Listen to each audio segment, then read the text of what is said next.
মুক্তিযুদ্ধে যারা সরাসরি অংশগ্রহণ করে এই বাংলাদেশের নাম পৃথিবীর খাতায় লিখেছে, তাদেরকে যারা অপমান করবে, তাদেরকে যারা অপদস্থ করবে, বাংলাদেশের রাজনীতিতে যারা বায়ুজ্যেষ্ঠ, যারা বাংলাদেশের রাজনীতিতে দীর্ঘদিন যাবৎ অক্লান্ত পরিশ্রম করে আসছে বাংলাদেশের মানুষকে স্বস্তি দেওয়ার জন্যে, তাদেরকে যারা অপমান অপদস্থ করবে, আমাদের এই বাংলাদেশের সুনাগরিক হিসেবে আমরা যারা সচেতন আছি তাদের কণ্ঠ বলিষ্ঠ আকারে সর্বদা থাকবে এবং আমরা এর প্রতিবাদ সর্বদাই করে যাব। আপনারা আপনাদের জায়গা থেকে, আপনারা মিডিয়ারা এখানে আসছেন, আপনারা আপনাদের জায়গা থেকে প্রতিবাদ করুন, আমরা আমাদের জায়গা থেকে প্রতিবাদ করব। বাংলাদেশের সর্বস্তরের মানুষকে আহ্বান করব, বাংলাদেশের সর্বস্তরের মানুষকে আহ্বান করব, আপনারা প্রতিবাদ করুন, অন্যায়ের বিরুদ্ধে রুখে দাঁড়ান। কোন সংগঠন থেকে? আচ্ছা ভাই, আমি কোনো সংগঠনের পক্ষ থেকে আসি না, আমি ব্যক্তিগত পক্ষ থেকে আসি। করেছেন নাকি করবেন? হ্যাঁ, এই যে অলরেডি জুতা নিক্ষেপ করতেছে। আমি কিছু ভাই একটু জুতা মারে, জুতা মারে।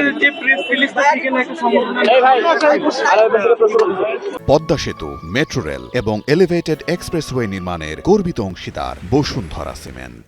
না, আমি কোনো সংগঠন থেকে আসি নাই, আমি ব্যক্তিগত পক্ষ থেকে যে ভাই। আচ্ছা ভাই, একটা বিষয়, রাশেদ প্রধানের কুরুচিপূর্ণ মন্তব্যের প্রতিবাদে আপনি এখানে পুষ্পতলিকা দাহ বা জুতা কর্মসূচি দেখেছেন, এছাড়া আপনারা কোনো কর্মসূচি দিবেন কিনা? হ্যাঁ, পরবর্তীতে অবশ্যই আমরা আমাদের কর্মসূচি করব, আপনাদেরকে জানাবো। আপনারা অবশ্যই স্বতঃস্ফূর্ত ভাবে অংশগ্রহণ করবেন এবং আমি যেরকম আমার ব্যক্তিগত মনন থেকে, সুনাগরিকের দৃষ্টিকোণ থেকে, সচেতনতার দিক থেকে, আমার নিজের উদ্যোগে আমি এখানে আসছি। বাংলাদেশের প্রত্যেকটা নাগরিককে আমি মনে করি যে তাদের নিজেদের অবস্থান থেকে, মুক্তিযুদ্ধের সময় যেরকম নিজেদের অবস্থান থেকে সোচ্চার হয়েছিল, এখনও ঠিক সেইভাবেই সোচ্চার হওয়া উচিত। বাংলাদেশে রাজাকারের ঠাঁই হবে না, রাজাকাররা যাদেরকে শেল্টার দিবে তাদের ঠাঁই হবে না। আচ্ছা, একটা বিষয় জানতে চাই, সেটা হচ্ছে যে আপনি আজকে এই কর্মসূচির পরে আমরা দেখেছি এই ধরনের ঘটনা বা সিনিয়র সিটিজেনদের নিয়ে গুরুত্বপূর্ণ মন্তব্য করলে আসলে আইনানুগ একটা ব্যবস্থা গ্রহণ করার একটা প্রক্রিয়া। ধন্যবাদ আপনাকে ধন্যবাদ।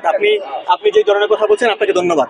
আসলে 5 আগস্ট পরবর্তী সময়ে আমরা দেখেছি বাংলাদেশে মব কালচারের মতো আপনার ঘটনা ঘটেছে। তারপরে হচ্ছে অন্যের সম্পত্তিকে নিজের সম্পত্তি মনে করে মব কালচার করে অন্যের সম্পত্তিকে নিজের সম্পত্তিতে রূপান্তর করছে, নিজের বাপদাদার সম্পত্তি মনে করেছে। এই ধরনের ঘটনা ঘটেছে বাংলাদেশে। যারা হচ্ছে সাধারণ নাগরিক, আপনি আপনার হচ্ছে মোহাম্মদপুরের ঘটনা দেখেন, মানুষ আগে নির্বিঘ্নে চলাফেরা করতে পারতো। 5 আগস্ট পরবর্তী সময় 1.5 বছরে কি মানুষ পারছে? হ্যাঁ, পারে নাই।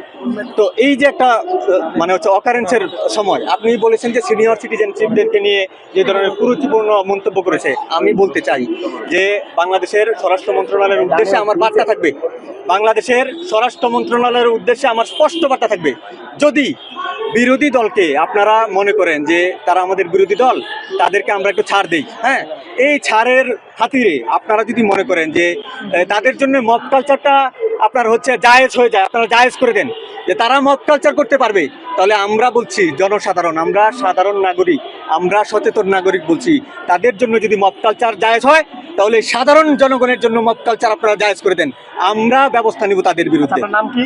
আমার নাম কায়েস আফরাদ। আমি পড়াশোনা করছি ঢাকা কলেজ থেকে, সমাজ বিজ্ঞান ডিপার্টমেন্ট। আমার সেশন হচ্ছে 16-17। ধন্যবাদ আপনাকে। আমি এখানে প্রেস রিলিজটা দেখাই, এখানে আপনাদের নাম লেখা আছে যে জাগ্রত তরুণ সমাজ।